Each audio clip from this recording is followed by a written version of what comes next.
Chers élus, chers amis, aujourd'hui je vais vous parler de la fracture qui affecte notre beau Morbihan, en raison de sa géographie et d'un certain renoncement politique. Notre département se trouve littéralement fracturé en deux, entre d'un côté la côte et de l'autre un intérieur des terres qui serait condamné à une ruralité supposée en déclin.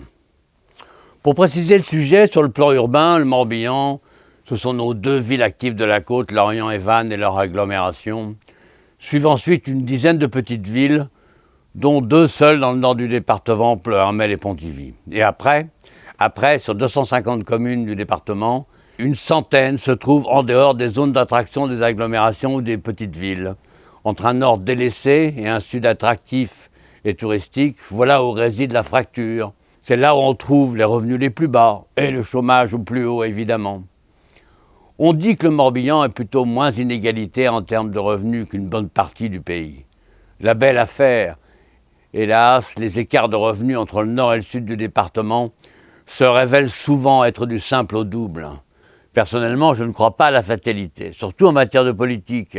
Ainsi, un sénateur du département se doit de défendre l'intégralité de son territoire, dont le monde rural, ses traditions et son mode de vie. Sur le plan politique, il doit agir au Sénat tout en étant un interlocuteur attentif à l'égard du département et de la région. C'est ce en quoi je crois, et élu au Sénat, c'est ce que je ferai. Avec ces quatre voies, la route se révèle être une sorte de colonne vertébrale du département.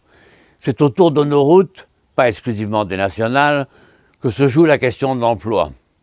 Parce que 84% des Morbihanais se rendent au travail en voiture. Et aujourd'hui, à près de 2 € le litre de carburant, ça leur coûte une fortune. Au Sénat, je soutiendrai les salariés qui ont besoin de leur voiture pour aller travailler. On doit les aider. Je me battrai aussi en association avec les partenaires de bonne volonté dans le département pour améliorer l'état de nos routes et les développer. L'offre médicale, elle aussi, est concentrée essentiellement dans le sud du département. Dans les communes du Nord, des dizaines ne disposent d'aucun médecin généraliste.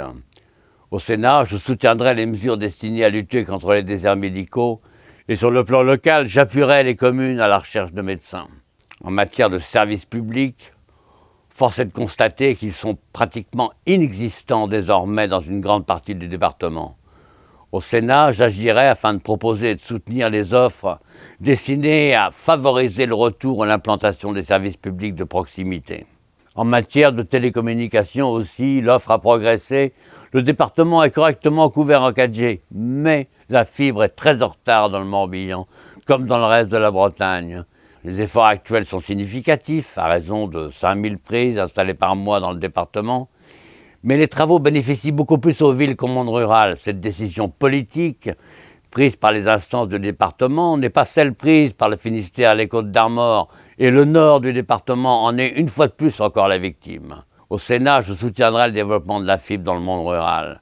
Les agriculteurs, comme les entreprises, en ont besoin, particulièrement dans le domaine de l'agroalimentaire très présent dans le Morbihan.